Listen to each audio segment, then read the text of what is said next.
Pi ತಮ್ಮ ವ್ಯವಹಾರ ಸರಿಪಡಿಸಿಕೊಳ್ಳಲಿ ಪಕ್ಷಾತೀತವಾಗಿ ನಗರಸಭೆ ಸದಸ್ಯರ ವಾಗ್ದಾಳಿ.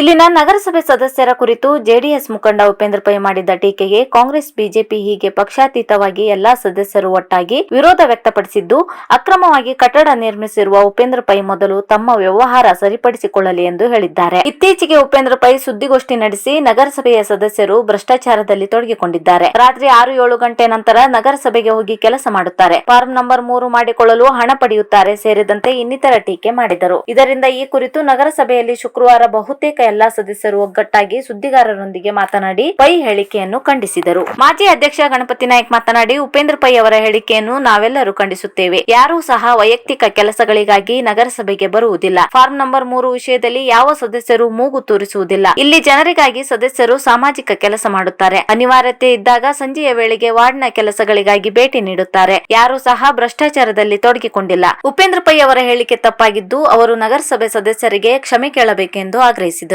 ಇನ್ನೋರ್ವ ಮಾಜಿ ಅಧ್ಯಕ್ಷ ಪ್ರದೀಪ್ ಶೆಟ್ಟಿ ಮಾತನಾಡಿ, ಫಾರ್ಮ್ ನಂಬರ್ 3ರಲ್ಲಿ ಅಕ್ರಮ ಹುಟ್ಟಿಕೊಂಡಿರುವುದೇ ಉಪೇಂದ್ರ ಪೈ ಅವರಂತಹ ರಿಯಲ್ ಎಸ್ಟೇಟ್ ವ್ಯವಹಾರಗಳಿಂದ. ಅವರು ನಡೆಸುತ್ತಿರುವ ಕಟ್ಟಡಕ್ಕೆ ಸರಿಯಾದ ಪರವಾನಗಿಯೂ ಇಲ್ಲ. ಈ ಹಿಂದೆ ನೋಟಿಸ್ ಸಹ ನೀಡಲಾಗಿದೆ. ಆದರೆ ಈಗ ನಗರಸಭೆ ಸದಸ್ಯರ ಕುರಿತು ಟೀಕಿಸುತ್ತಾರೆ. ಅವರು ಮೊದಲು ಅಕ್ರಮ ವ್ಯವಹಾರವನ್ನು ಬಿಡಲಿ, ಆಮೇಲೆ ಇನ್ನೊಬ್ಬರ ಬಗ್ಗೆ ಹೇಳಲಿ ಎಂದು ಟೀಕಿಸಿದರು. ಸದಸ್ಯ ಹಾಗೂ ಬಿಜೆಪಿ ನಗರ ಮಂಡಲ ಅಧ್ಯಕ್ಷ ಆನಂದ್ ಸಾಲೇರ್ ಮಾತನಾಡಿ, ಉಪೇಂದ್ರ ಪೈ ಉಲ್ಲೇಖಿಸಿರುವ 15 ಸದಸ್ಯರು ಯಾರು ಎಂದು ಹೆಸರು ಹೇಳಲಿ, ಇಲ್ಲದೆ ಹೋದಲ್ಲಿ ಎಲ್ಲರೂ ಸೇರಿ ಕಾನೂನು ಹೋರಾಟ ಮಾಡುತ್ತೇವೆ ಎಂದರು. ಈ ವೇಳೆ ಸ್ಥಾಯಿ ಸಮಿತಿ ಅಧ್ಯಕ್ಷ ಕುಮಾರ್ ಬೋರ್ಕರ್ ಹಾಗೂ ಚುನಾವಣೆ ಆಯ್ಕೆಯಾದ ಸದಸ್ಯರು, ನಾಮನಿರ್ದೇಶಿತ ಸದಸ್ಯರುಗಳು ಇದ್ದರು. ಇದ್ರ ಬಗ್ಗೆ ಎಲ್ಲರೂ ಇವತ್ತು ಒಗ್ಗಟ್ಟಾಗಿ ಖಂಡಿಸ್ತಾ ಇದ್ದೀವಿ. ಇನ್ನೊಮ್ಮೆ ಹೇಳಲಿಕ್ಕೆ ಪ್ರಯತ್ನ ಮಾಡ್ತೇನೆ. ನಾವು ಯಾರು ಇಲ್ಲಿ ನಮ್ಮ ಕೆಲಸ ಇದ್ರೆ ಅಷ್ಟೇ ಇಲ್ಲಿ ಬರ್ತೇವೆ. ನಮ್ಮ ವಾರ್ಡ್ ಸಮಸ್ಯೆ ಇದ್ದಾಗ ವಾರ್ಡಿನ ಏನೋ ಸ್ವಚ್ಛತೆ ಬಗ್ಗೆ ಅಥವಾ ಕರೆಂಟ್ ಲೈಟ್ ಬಗ್ಗೆ ಅಥವಾ ಮತ್ತೊಂದು ಏನೋ ಒಂದು ಚರ್ಚೆಗೆ ಬಂದು ನಮ್ಮ ಕೆಲಸ ಮಾಡ್ಕೊಂಡು ನಾವು ಹೋಗ್ತೇವೆ ಹೊರತಾ ನಾವಾಗಿ ಇಲ್ಲಿ ಬಂದ್ಕೊಂಡು ಜನರದ್ದು ಫಾರ್ಮ್ ನಂಬರ್ 3 ಮಾಡಿಕೊಡು ಅಥವಾ ಮತ್ತೊಂದು ಏಜೆಂಟ್ ರೀತಿ ನಾವು ಯಾರು ಇಲ್ಲಿ ವರ್ತಿಸ್ತಾ ಇಲ್ಲ ಅಂತೇನೋ ಅಪವಾದ ಇದ್ರೆ ತಮಗೂ ಗೊತ್ತಾಗ್ತದೆ. ನಾವು ಯಾರು ಅಂತ ಒಂದು ಇದರಲ್ಲಿ ಯಾರೂ ಇಲ್ಲ. ಅವ್ರು ಸುಳ್ಳೆ ನಮ್ಮೆಲ್ಲೆಲ್ಲ ಅಪವಾದ ಮಾಡ್ತಾ ಇರೋದ್ರಿಂದ ನಾವೆಲ್ಲರೂ ಖಂಡಿಸ್ತಾ ಇದ್ದೇವೆ. ಯಾಕಂದ್ರೆ ಇದು ನಗರಸಭಾ ಸದಸ್ಯರ ಸಾಮೂಹಿಕವಾಗಿ ಬಂದಂತ ಆರೋಪ. ಈ ಆರೋಪವನ್ನ ನಿರಾಧಾರವಾಗಿ ಹೇಳುವಂತ ವ್ಯಕ್ತಿ ಇದ್ದಾರೆ. ಅವರು ಎಷ್ಟು ನಿಯಮಗಳನ್ನು ಪಾಲನೆ ಮಾಡಿ ತಮ್ಮ ವ್ಯವಹಾರಗಳನ್ನು ಮಾಡಿದ್ದಾರೆ ಅನ್ನೋದ್ರ ಬಗ್ಗೆ ಮೊದಲನೇದಾಗಿ ವಿಚಾರ ಮಾಡಬೇಕು. ಯಾಕಂದ್ರೆ ಈ ಏನು ಸಿರ್ಸಿ ನಗರದಲ್ಲಿ ಫಾರ್ಮ್ ನಂಬರ್ 3 ಅನ್ನೋ ಭೂತ ಅಥವಾ ಸಮಸ್ಯೆ ಉದ್ಭವಿಸಿದೆ, ಇವರ ಒಂದು ರಿಯಲ್ ಎಸ್ಟೇಟ್ ಉದ್ಯಮದಿಂದನೇ ಆ ಸಮಸ್ಯೆ ಬಗ್ಗೆ ಸಮಸ್ಯೆಗಳು ಆಗಿವೆ ಅಂತ ನಾನು ಹೇಳಲಿಕ್ಕೆ ಬಯಸ್ತೇನೆ. ಯಾಕಂದ್ರೆ ಈ ಅವ್ರು ಎಷ್ಟು ನಿಯಮ ಪಾಲನೆ ಮಾಡಿ ಕಟ್ಟಡನೋ ಮತ್ತೊಂದು ಏನೋ ಮಾಡ್ಕೊಂಡಿದ್ದಾರೆ ಅದು ಫಸ್ಟ್ ಅವ್ರು ನೋಡ್ಕೋಬೇಕು. ಯಾಕಂದ್ರೆ ಇದು ಎಲ್ಲಾ ಸದಸ್ಯರ ಮೇಲೆ ಬಂದು ಆರೋಪವಾಗಿದ್ದ ಕಾರಣಕ್ಕಾಗಿ ನಾವು ಅವರ ಸದಸ್ಯರಲ್ಲಿ ಕ್ಷಮೆ ಕೇಳಬೇಕು. ಇಲ್ಲ ಅಂದ್ರೆ ಅವ್ರ ಮೇಲೆ ಯಾವ ರೀತಿ ಕ್ರಮ ನಗರಸಭೆಯಿಂದ ಆಗ್ತದೆ ಅದಕ್ಕೆ ನಾವೆಲ್ಲರೂ ಅಧಿಕಾರಿಗಳ ಜೊತೆ ನಿಂತು ನಾವು ಮಾಡ್ಲಿಕ್ಕೆ ತಯಾರಿದ್ದೀವಿ ಅಂತ ಈ ಸಂದರ್ಭದಲ್ಲಿ ಹೇಳಿಕ್ಕೆ ಬಯಸ್ತೇನೆ. ನೋಡಿಸ್ಕೊಂಡಿದ್ವಿ, ಅದ್ರ ಬಗ್ಗೆ ಕ್ರಮ ತಗೊಳ್ಳಿಕ್ಕೆ ನಮ್ಮ ಅಧಿಕಾರಿಗಳಿಗೂ ನಾವು ತಿಳಿಸಿದ್ವಿ. ಅವರು ಅದ್ರ ನಂತರದಲ್ಲಿ ಫಾರ್ಮ್ 3 ಸಲುವಾಗೂ ಬಂದಿದ್ರು, ನಾವು ಅದಕ್ಕೆ ಕೊಡಲಿಲ್ಲ ಅವರಿಗೆ. ಯಾಕಂದ್ರೆ ನೀವು ಅದು ಕಂಪ್ಲೀಟ್ ಮಾಡ್ಕೋಬೇಕು. ಅದನ್ನು ಏನು ಅವರು ಮೇಲ್ಗಡೆ ಒಂದು ಒಡಾಯಿಸಿದ್ದಾರೆ ಅದು ತೆಗಿಬೇಕು. ಹಾಗೂ ಕೆಳಗಡೆ ಅವ್ರ ಪಾರ್ಕಿಂಗ್ ಜಾಗದಲ್ಲಿ ಅಂಗಡಿಯನ್ನು ಬಾಡಿಗೆ ಕೊಟ್ಟಿದ್ದಾರೆ, ಅದನ್ನು ಖುಲ್ಲಾಪಡಿಸ್ಬೇಕಂತ ನಾವು ಅವಾಗೆ ಅವರಿಗೆ ಹೇಳಿದ್ವಿ. ಅದ್ರ ಬಗ್ಗೆ ನೋಟಿಸು ಕೊಟ್ಟಿದ್ವಿ. ಅದು ಫಾರ್ಮ್ 3 ಅದಕ್ಕಿಲ್ಲ ಇಲ್ಲಿ ತಗೊಂಡಿಲ್ಲ. ಅಲ್ಲ, ಬಿಲ್ಡಿಂಗ್ ಇರ್ಬೋದು, ಪಾರ್ಕಿಂಗ್ ಏರಿಯಾಕ್ಕೆಲ್ಲ ಫಾರ್ಮ್ 3 ಕೊಡ್ಲಿಕ್ಕೆ ನಾಟ್ ಸೇಲೆಬಲ್ ಪ್ರಾಪರ್ಟಿ. ಅದು saleable not saleable property, not a lease property, not a rented property. ಅಂದ್ರೆ ಅದನ್ನ ಬಾಡಿಗೆ ಕೊಡ್ಲಿಕ್ಕೂ ಬರುವುದಿಲ್ಲ, ಲೀಸ್ ಕೊಡ್ಲಿಕ್ಕೂ ಬರುವುದಿಲ್ಲ, ಅಥವಾ ಅವರೇ ಸ್ವಂತ ಮಾರಾಟ ಮಾಡ್ಲಿಕ್ಕೂ ಬರುವುದಿಲ್ಲ. ಅದನ್ನು ಪಾರ್ಕಿಂಗ್ ಆಗಿ ಉಪಯೋಗಿಸಬಹುದು. ಅದನ್ನ ನಿಯಮ ಬಾಹಿರವಾಗಿ ಅವ್ರು ಬೇರೆ ಕಾರ್ಯಕ್ಕೆ ಉಪಯೋಗಿಸ್ತಾ ಇದ್ದಾರೆ. ಅದಕ್ಕಾಗಿ ಇವರು ಅಧ್ಯಕ್ಷರ ಸಂದರ್ಭದಲ್ಲೂ ಕೂಡ ಅದಕ್ಕೆ ನೋಟಿಸ್ ಕೊಡಲು ಮಾಡಿದ್ದಾರೆ. ಗದಗ 1 ವರ್ಷ ಆಯ್ತು, ಕಾರ್ಯಗತಕ್ಕೆ ಬರಲಿಲ್ಲ. ಅವರಲ್ಲಿ ಬಾಡಿಗೆಗೂ ಕೊಟ್ಟಿದ್ದಾರೆ, ವ್ಯವಹಾರನೂ ನಡೆಸ್ತಿದ್ದಾರೆ. ಪ್ರಯೋಜನ ಏನು ನೀವು ಮಾಡಿ? ಈ ಸಂದರ್ಭದಲ್ಲಿ ಅದು ಕಾರ್ಯರೂಪಕ್ಕೆ ಬರ್ತದಂತ ನಾನು ಹೇಳಲಿಕ್ಕೆ ಬಯಸ್ತೇನೆ. ಅಧಿಕಾರಿಗಳದ್ದು ನಾವು ಈಗಾಗಲೇ ಮೀಟಿಂಗ್ನಲ್ಲೂ ಅಧಿಕಾರಿಗಳಿಗೆ ಅದನ್ನು ಸ್ಪಷ್ಟವಾಗಿ ಸೂಚನೆ ಕೊಟ್ಟಿದ್ದೇವೆ. ಅದನ್ನ ಆದಷ್ಟು ಬೇಗ ಕಾರ್ಯಗತಗೊಳಿಸ್ಬೇಕಂತ ನಾವು. ಅವರು ನಿಮ್ಮ ಮೇಲೆ ಆರೋಪ ಮಾಡಿದ್ರು, ನೀವೇ ಹೇಳಿದ್ರಿ ಅವ್ರ ವ್ಯವಹಾರ ಸರಿ ಇಲ್ಲ ಗೊತ್ತಿದ್ರು ಸಹ ನೀವು ಸುಮ್ಮನಿದ್ರೆ ಮತ್ತದು ಒಂದು ಅಲ್ಲ. ಈಗ ಊರಲ್ಲಿ ಇಂಥ ಸಮಸ್ಯೆಗಳು ಭಾಳ ಇದೆ. ನಾವು ಎಲ್ಲರಿಗೂ ತೊಂದರೆ ಆಗೋದು ಬೇಡ ಅಂತ ನಾವು ಇದನ್ನ ಅವರಾಗೆ ಅವರು ಮೈ ಮೇಲೆ ಹೇಳ್ಕೊಂತಾರ. ನಾವು ಏನ್ ಮಾಡ್ಲಿಕ್ಕೆ ಹೋದ್ರೆ ನಾವು ಅಷ್ಟು ಜನ ಪ್ರದೀಪ್ ಶೆಟ್ಟಿಗೆ ಹೇಳಿದಾಗ ಅವಾಗ ನಾವು 40 ಮಂದಿ ನೋಡಿಸ್ಕೊಟ್ಟಿದ್ವಿ. ಒಬ್ಬೊಬ್ಬರಿಗೆಲ್ಲ ಎಲ್ಲರದ್ದು ಇದೇ ರೀತಿ ಸಮಸ್ಯೆ ಇತ್ತು. ಈಗ ನಾವು ಅವಾಗ ಅವರಿಗೆ ಅವರಾಗೆ ಕುಲ್ಲ ಮಾಡಲಿ ಅಂತ ಕೆಲವರಷ್ಟು ಮಂದಿ ಇದು ಮಾಡ್ಕೊಂಡ್ರು, ಕೆಲವರು ಮಾಡಲಿಲ್ಲ. ಅದಕ್ಕೆ ಅಧಿಕಾರಿಗಳು ಮುಂದೆ ಒತ್ತಡ ಮಾಡ್ಬೇಕಾಗ್ತದೆ. ನಾವು ಎಲ್ಲ ಸದಸ್ಯರು ಹೋಗಿ ಅಲ್ಲಿ ಇಲ್ಲಿ ಬರೋದಿಲ್ಲ. ಮಧ್ಯಪ್ರವೇಶ ಮಾಡ್ತಿರೋ ಭಯ ಅವರಿಗೆ. ನಾವ್ ಯಾರು ಅಂತವ್ ಮಾಡಿದ್ರೆ ಅವ್ರು ಹೇಳಿ ಅವರಿಗೆ ಮಾಡಬೇಡ ಅಂತ ಇದು ಮಾಡಬೇಡ ಅಂತ ನಾನು ಅಥವಾ ಸ್ಪಷ್ಟವಾಗಿ ಎಲ್ಲರೂ ನಾವಿದ್ದೀವಿ. ಅಂತ ವಿಷಯದಲ್ಲಿ ನಾವು ಖುದ್ದಾಗಿ ಅವ್ರಿಗೆ ಏನಾದ್ರು ಇದು ಮಾಡಿದ್ರೆ ಹೇಳಿ ಅವರು ಹಸ್ತಕ್ಷೇಪ ಮಾಡಲಿಲ್ಲ, ಯಾರು ಅದ್ರ ಬಗ್ಗೆ ಹಸ್ತಕ್ಷೇಪ ಮಾಡಲಿಲ್ಲ, ಮಾಡೋದು ಇಲ್ಲ. ನಾವು ಅವಾಗ ನಾವಿದ್ದಾಗ ಅವ್ರಿಗೆ ನೋಟಿಸ್ಕೊಡೋ ಅವಶ್ಯಕತೆನೂ ಇಲ್ಲ. ಹಸ್ತಕ್ಷೇಪ ಮಾಡಲಿಕ್ಕೆ ಅವ್ರಿಗೆ ಎಲ್ಲರ ಮೇಲೂ ಅಪವಾದ ಹಾಕಿರಲ್ಲ. 15-16 ಜನರಿಗೆ ನಗರಸಭೆ ಮೇಲೆ ರೂಮ್ ಕಟ್ಕೊಟ್ರೆ ಒಳ್ಳೇದು ಅಂತ ಹೇಳಿದ್ದಾರೆ. ಅಲ್ಲ 15-16 ಜನ ಯಾರು ಹೇಳೋ ಸ್ಪಷ್ಟಪಡಿಸಿ ಅದನ್ನ ಮಾಡ್ಬೇಕು. ನಮ್ಗೆ ಅದು ಬೇಕು. ಬಾಕಿ 2 ಜನ ಹೊರಗೆ ಉಳಿತಾರೆ, ನಾವು ಅವ್ರಿಗೆ ನೋಡ್ಕೊಂತೀವಿ. ನಾವು ಅಂದ್ರೆ ಯಾರು 16 ಜನ ಇದಾರಲ್ಲ ಅವ್ರ ಮೇಲೆ ಕಾನೂನು ಕ್ರಮನ ಮತ್ತೊಂದು ನಾವು ನೋಡ್ಕೊಂತೀವಿ. ಸದಸ್ಯರಾದ ನಗರಸಭೆ ಬರಲೇಬಾರ್ದು. ಜನಪ್ರತಿನಿಧಿ ನೀವು 6-7 ಗಂಟೆ ನಂತರ ಬರ್ತೀರಿ, ಜನರ ಕೆಲಸಕ್ಕೆ ಬರೋದಿಲ್ಲ ಅಂತ. ಸಂದೇಶ ನಾವು ನಗರಸಭೆ ವ್ಯವಸ್ಥೆ ಬಗ್ಗೆ 1-2 ನಿಮಿಷ ಹೇಳಲಿಕ್ಕೆ ನಾನು ಹೇಳ್ತೇನೆ. ನಗರಸಭೆಯಲ್ಲಿ ಬೆಳಿಗ್ಗೆ 9 ಗಂಟೆಗೆ ಟ್ಯಾಕ್ಸ್ ಕಲೆಕ್ಷನ್ ಮತ್ತೊಂದು ಫೀಲ್ಡ್ ವರ್ಕ್ ಸ್ಟಾರ್ಟ್ ಆದರೆ ನಮ್ಮ ಸ್ಟಾಫ್ಗಳು, ನಮಗೆ ನಾಗರಿಕರಿಗೆ ಮತ್ತು ಸದಸ್ಯರಿಗೆ ಎಲ್ಲ ಸ್ಟಾಫ್ಗಳು ಸಿಗೋದೆ 4 ಗಂಟೆ ನಂತರ ಇದೆ. ಟ್ಯಾಕ್ಸ್ ಕಲೆಕ್ಷನ್ಗೂ ಮತ್ತೊಂದಕ್ಕೂ ಹೋಗಿರ್ತಾರೆ ಎಲ್ಲರೂ. ನಮಗೆ ಬೇಕಾದಂಥ ಕೇಸ್ ವರ್ಕರ್ 4 ಗಂಟೆ ನಂತರ ಸರ್ವೇನೋ ಮತ್ತೊಂದು ಕೆಲಸಕ್ಕೆ.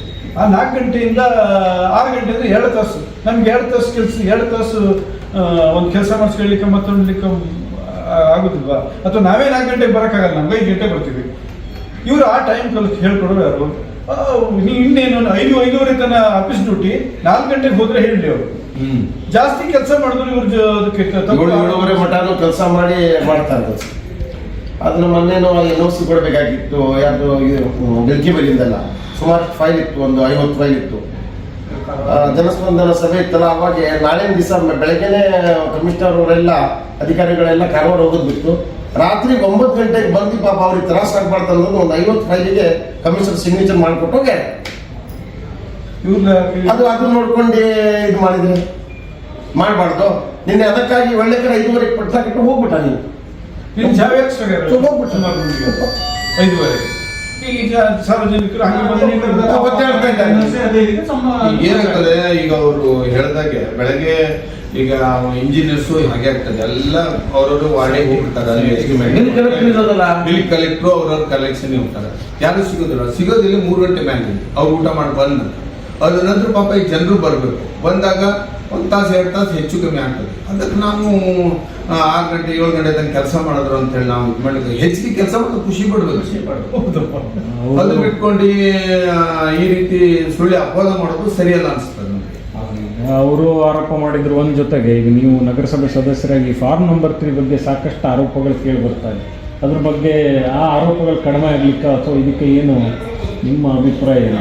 ಕಡಿಮೆ ಮಾಡಲಿಕ್ಕೆ ಅಧಿಕಾರಿಗಳ ವಿರುದ್ಧ 3 ಲಕ್ಷದವರೆಗೆ ತಗೋತಾರೆ, ಅದ್ರ ಬಗ್ಗೆ ಕ್ಲಾರಿಟಿ ಇಲ್ಲ ಅಥವಾ ಅಧಿಕೃತ ಇದಿಲ್ಲ, ದಾಖಲೆ ಸಂಪರ್ಕಕ್ಕೆ ಬಂದು ಸದಸ್ಯ ಸಂಪರ್ಕ ನಂದಿರ್ಬೋದು, ಯಾವ ಸದಸ್ಯರು ನಮ್ಮ ಸಂಪರ್ಕಕ್ಕೆ ಬಂದು ನಮ್ಗೆ ಯಾರು ಅಪ್ರೋಚ್ ಆಗಿದ್ದಾರೆ ನಾವು ಅವ್ರನ್ನ ಪ್ರಾಮಾಣಿಕವಾಗಿ ಅವ್ರ ಕೆಲಸ ಮಾಡುವಂಥ ಕೆಲಸ ಮಾಡಿದ್ದೀವಿ.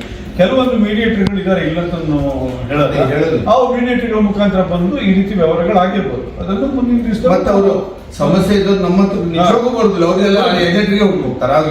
ಜಾತ್ರೆಗೆ ಬಹಳ ಸಂಬಂಧ ಇದೆ, ಜಾತ್ರೆ ಟೈಮ್ ಬಹಳ ಕೆಲಸ ಮಾಡ್ತಾರೆ ಅವ್ರು ಹೇಳಿದ್ರು. ಇದನ್ನ ಸಾರ್ವಜನಿಕರಿಗೆ ಕೇಳು.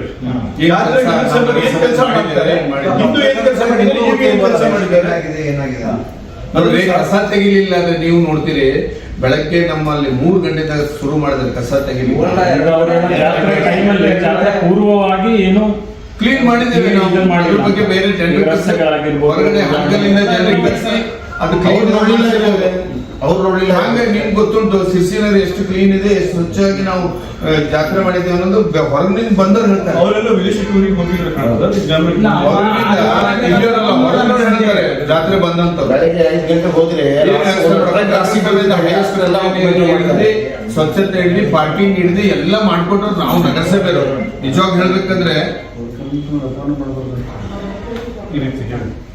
ಈಗ ಅವರು ಹಾ. ಈ ರೀತಿ ಮೆಸೇಜ್ ಇದು ಕೊಟ್ರೆ ಪೌರ ಕಾರ್ಮಿಕರಿಗೆ ಅವಮಾನ ಮಾಡ್ದಂಗೆ ಮಾಡ್ದಂಗೆ. ಅವ್ರು. ಅವರು ಆನಂದಿ ರಾತ್ರಿ ಹಗಲು ದುಡ್ದಿ ಕೆಲಸ ಮಾಡ್ತಾರೆ, ನಾವು ಅವ್ರಿಗೊಂದು ಸನ್ಮಾನ ಮಾಡ್ತೇವೆ, ಪಾಪ ಅವ್ರು ಅಷ್ಟು ಮಾಡ್ತಾರೆ ಅಂತೇಳಿ. ಯಾವಾಗ ಇವ್ರು ಈ ರೀತಿ ಮಾಡಿದ್ರೆ ಅವಾಗ ಏನಾದಂಗಾಯ್ತು, ಅವ್ರ ಬಗ್ಗೆ ಏನ್ ಇಟ್ಟಂಗಾಯ್ತು ಇವ್ರು ಭರವಸೆ. ನೀವು ಹೇಳಿದ್ರಲ್ಲ ಈಗ ನೀವು ಆ CC ಕ್ಯಾಮ್ರಾ ಅಲ್ಲಿಂದ ಇಲ್ಲಿವರೆಗೆ ಹಾಕ್ತದೆ ಯಾರು ನಗರಸಭೆ, ಪೊಲೀಸ್ ಇಲಾಖೆ ಹಾಕಲಿಲ್ಲ. ಅದು ನಮ್ಮ ಇದನ್ನ ನಾವು ತಗೊಳ್ಳೋದಿಲ್ಲ. ಏನ್ ಕೆಲಸ ಆಗ್ಬೇಕು ಇಡೀ ಊರಿಗೆ ಅದನ್ನ ಪ್ರತಿಯೊಂದು ಮಾಡಿದ್ರು ನಗರಸಭೆ. ಹೊಂಡ ತುಂಬದಿರ್ಲಿ ಅಥವಾ ಸ್ವಚ್ಛತೆ ಇರ್ಲಿ, ಪಾರ್ಕಿಂಗ್ ಇಂದಿರ್ಲಿ, ಕುಡಿಯೋ ನೀರಿಂದ ಇರ್ಲಿ, ಎಲ್ಲ ನಾವು ಮಾಡ್ಕೊಟ್ಟಿದ್ದೇವೆ. ಟಾಯ್ಲೆಟ್ ಇಂದ ಹಿಡಿದಿಲ್ಲ, ಜಾತ್ರೆ ಆಗ್ತದೆ ದೇವಸ್ಥಾನ ಅದು ಮಾಡೋದ್ರ ಕೆಲಸ ನಾವೆಲ್ಲ ಅಷ್ಟು ಕೊಡ್ಗಡ್ಲಿ ದುಡ್ಡು ಹಾಕೋರು ನಾವಲ್ವಾ. ಮತ್ತೆ ನಗರಸಭೆ ಏನ್ ಮಾಡ್ಲಿಲ್ಲ ಅಂದ್ರೆ ಮತ್ತೆ ಹಾಗಾದ್ರೆ ಕುತ್ಕೊಂಡಿದ್ರು ಸುಮ್ಮನೆ ನಾವು. ಅವೆಲ್ಲ ಹೇಳ್ಬಾರ್ದು. ನಮ್ಮ ಕೆಲಸ ನಾವು ಮಾಡಿದ್ದೇವೆ, ಸ್ವಚ್ಛತೆಯಾಗಿ ಆಗಿದೆ. ಇಡೀ ರಾಜ್ಯದಲ್ಲಿ ಇಂಥ ಒಂದು ದೊಡ್ಡ ಜಾತ್ರೆ ಅದು ಅತ್ಯಂತ ಯಶಸ್ವಿಯಾಗಿ ನಡೆದಿದೆ. ಅದ್ರ ಬಗ್ಗೆ ಎಲ್ಲ ನಮ್ಮ ನಗರಸಭೆ ಸದಸ್ಯರಿಗೂ, ನಮ್ಮ ಪೌರ ಕಾರ್ಮಿಕರಿಗೂ ಮತ್ತು ಸಿಬ್ಬಂದಿಗಳಿಗೂ ನಾನು ಮತ್ತೊಮ್ಮೆ ಅಭಿನಂದನೆ ಹೇಳಲಿಕ್ಕೆ ಇಷ್ಟಪಡ್ತೇನೆ. ಈ ಸಂದರ್ಭ ಅಧ್ಯಕ್ಷ ಉಪಾಧ್ಯಕ್ಷ ಇಲ್ಲಿ ಎಲ್ಲಿವರೆಗೆ ಯಾವ ಹಂತ? ಮಳೆಯಿಂದ ಹಾನಿಯಾದ ಪ್ರದೇಶಗಳಿಗೆ ಶಾಸಕ ಭೀಮಣ್ಣ ನಾಯ್ಕ್ ಭೇಟಿ. ಶಾಸಕ ಭೀಮಣ್ಣ ನಾಯ್ಕ್ ಶುಕ್ರವಾರ ಶಿರ್ಸಿ ನಗರದಲ್ಲಿ ಮಳೆಯಿಂದ ಹಾನಿಯಾದ ಪ್ರದೇಶಗಳಿಗೆ ಭೇಟಿ ನೀಡಿ ಅಗತ್ಯವಿರುವ ಕಡೆಗಳಲ್ಲಿ ತಕ್ಷಣವೇ ದುರಸ್ತಿ ಕಾರ್ಯ ಕೈಗೊಳ್ಳುವಂತೆ ಅಧಿಕಾರಿಗಳಿಗೆ ಸೂಚಿಸಿದರು. ನಗರದ ಗಾಳಿ ಮಹಾಸತಿ ರಸ್ತೆ, ಅಯ್ಯಪ್ಪ ನಗರ, ಚೌಡೇಶ್ವರಿ ಕಾಲೋನಿ, ಕುಮಟಾ ರಸ್ತೆಯ ಲಿಂಗದ ಕೋಣದ ಕಲ್ಯಾಣ ಮಂಟಪದ ಸಮೀಪ ಸೇರಿದಂತೆ ಇನ್ನಿತರ ಕಡೆಗಳಲ್ಲಿ ಭೇಟಿ ನೀಡಿ ಹಾನಿಗೊಳಗಾದ ಸ್ಥಳಗಳನ್ನು ವೀಕ್ಷಣೆ ಮಾಡಿದರು. ಬಳಿಕ ಚರಂಡಿ ರಸ್ತೆಯನ್ನು ತುರ್ತು ದುರಸ್ತಿ ಮಾಡಲು ಅಧಿಕಾರಿಗಳಿಗೆ ಸೂಚನೆ ನೀಡಿದರು. ಈ ಸಂದರ್ಭದಲ್ಲಿ ನಗರಸಭೆ ಸ್ಥಾಯಿ ಸಮಿತಿಯ ಅಧ್ಯಕ್ಷ ಕುಮಾರ್ ಬೋರ್ಕರ್, ಸದಸ್ಯ ಪ್ರದೀಪ್ ಶೆಟ್ಟಿ, ನಗರ ಯೋಜನಾ ಪ್ರಾಧಿಕಾರದ ಅಧ್ಯಕ್ಷ ಜಗದೀಶ್ ಗೌಡ, ಪೌರಾಯುಕ್ತ ಕಾಂತರಾಜು, ಕಂದಾಯ ಅಧಿಕಾರಿ RM ವೆರಣೇಕರ್ ಇತರರು ಇದ್ದರು. ಮಳೆ ನೀರೆಲ್ಲ ಒಳಗಡೆ ಪ್ರಾಬ್ಲಮ್. ಇವರೆಲ್ಲರೂ ಏನು ಹೇಳ್ತಾರೋ ಇದು ಫಾರ್ಮ್ ನಂಬರ್ 3 ಸಿಗಲ್ಲ, ಅದು ಇದು ಅಂತ ಬಂದು ಬೊಂಬರ ಹೊಡಿತಾರೆ. ಫಾರ್ಮ್ ನಂಬರ್ 3 ಸಿಗಬೇಕಾದ್ರೆ ಕರೆಕ್ಟಾಗಿ ಸ್ಪೆಸಿಫಿಕ್ ಆಗಿ ರೋಡ್ ಬೇಕಾಗ್ತದೆ. ಅವರ ಇಷ್ಟೇ ಆಗಲ್ಲ ರೋಡ್ ಇರಬೇಕು ಮಾಡ್ಕೊಂಡು. ರೋಡ್ ಸರಿ ಉಂಟು. 32 ಫುಲ್ ಬಿಟ್ಟಿದೆ ನಾವು. ಆ ರೋಡ್ ಎಲ್ಲ ಬಿಡಬೇಕಾಗ್ತದೆ. ಬಟ್ ನಾನು ಇಲ್ಲಿ ಒಂದು ಹೇಳ್ತೇನೆ, ಇನ್ನು ಜನರಲ್ಲ ಹೇಳ್ತಿರುವಂಥ ಅಲ್ಲಿ ರೋಡನ್ನು ಹೊತ್ಕೊಂಡ್ಬಿಡ್ತಾರೋ ಜಾಗರೂಕತೆ ಏನಿಲ್ಲ. ಇವ್ರು ಬಂದು ಟೀಪ್ ಹಿಡಿದ್ರೆ ರೋಡ್ ಅಷ್ಟೇ ಆಗಲಿ ಇರೋಂಗಿಲ್ಲ. ಅವಾಗ ಫಾರ್ಮ್ ಲೇಔಟ್ ಆಗಿಂದ ಇವರು ಇಷ್ಟೊಂದು ದೊಡ್ಡ ಭೂಮಿ ಎಷ್ಟು ಜನ ಹೆಸರಿದೆಯೋ, ಯಾರೋ ಒಬ್ಬರ ಹೆಸರಿದೆಯೋ ಏನೋ ಗೊತ್ತಿಲ್ಲ. ಕೊಡುವಾಗ ಒಬ್ಬೊಬ್ಬರ ಹೆಸರಿದ್ರು ಎಲ್ಲರೂ 5 ಗಂಟೆ ಮಾಡಿ ಕೊಟ್ಟುಬಿಟ್ರೆ ಅಲ್ಲಿ ನಗರಸಭೆಯಲ್ಲಿ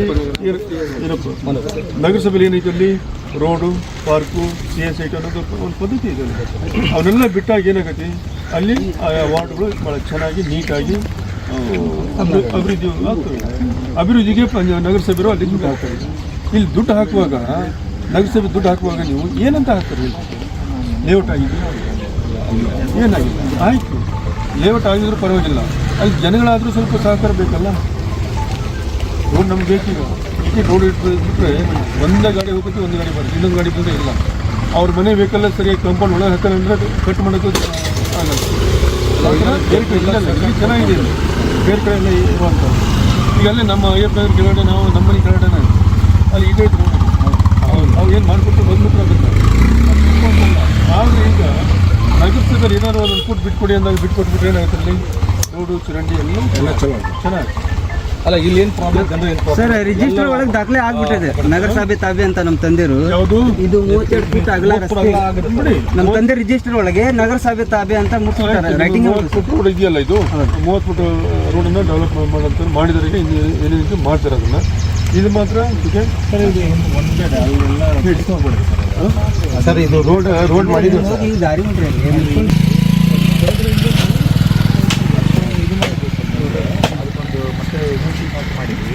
ಫಸ್ಟ್ ವರ್ಷನೇ ಅದು ಹೋಗುತ್ತೆ ಸರ್. ನೀರು ಫ್ಲೋ ಆಗಿಬಿಟ್ಟಿದೆ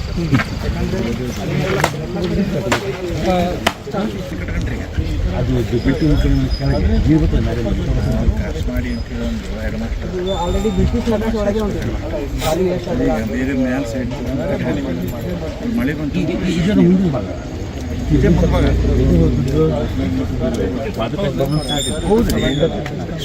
ವಿವೇಕಾನಂದ ನಗರದ ಪೂರ ಬರ್ತದೆ, ಸ್ಟೇಡಿಯಂ ಇಂದ ಪೂರ ಬರ್ತದೆ, DSS ಹಾಸ್ಪಿಟಲ್ ಇಲ್ಲೇ ಬರ್ತದೆ. ರಾಜಕಾಲ ಇದು ADB ಒಳಗೆ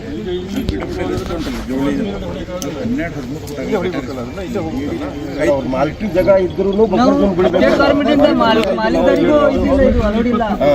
ಮಾಲ್ಕಿ ಜಾಗ ನಿಮ್ಮ ಮಾಲ್ಕಿ ಜಾಗ ಅಲ್ಲಿವರೆಗೆ ಬಂದ್ರೂ ನೀವು ಬೀಳಬೇಕಾಗ್ತದೆ ಅಷ್ಟೇ, ಬಿಟ್ಟು ಕಟ್ಟಬೇಕಾಗ್ತದೆ.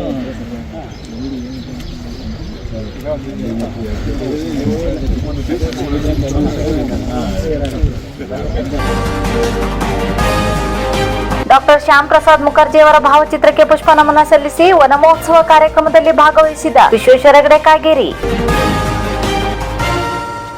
ಡಾಕ್ಟರ್ ಶ್ಯಾಮ್ ಪ್ರಸಾದ್ ಮುಖರ್ಜಿ ಅವರ ಜನ್ಮದಿನದ ಪ್ರಯುಕ್ತ ಸಂಸದರಾದ ಶ್ರೀ ವಿಶ್ವೇಶ್ವರ ಹೆಗಡೆ ಕಾಗೇರಿ ಅವರು ಬನವಾಸಿ ರಸ್ತೆಯ ಸಂಘಧಾಮದ ಪಕ್ಕದ ನಿರ್ಮಲ ನಗರದ ಉದ್ಯಾನವನದಲ್ಲಿ ಡಾಕ್ಟರ್ ಶ್ಯಾಮ್ ಪ್ರಸಾದ್ ಮುಖರ್ಜಿ ಅವರ ಭಾವಚಿತ್ರಕ್ಕೆ ಪುಷ್ಪ ನಮನ ಸಲ್ಲಿಸಿ ವನ ಮಹೋತ್ಸವ ಕಾರ್ಯಕ್ರಮದಲ್ಲಿ ಭಾಗಿಯಾದರು. ಈ ವೇಳೆ ಜಿಲ್ಲಾ ಹಾಗೂ ಮಂಡಲ ಪದಾಧಿಕಾರಿಗಳು, ಸಾಮಾಜಿಕ ಜಾಲತಾಣ ಮತ್ತು ಯುವ ಮೋರ್ಚಾ ಜಿಲ್ಲಾ ಮತ್ತು ಮಂಡಲ ಪದಾಧಿಕಾರಿಗಳು, ಕಾರ್ಯಕರ್ತರು ಉಪಸ್ಥಿತರಿದ್ದರು.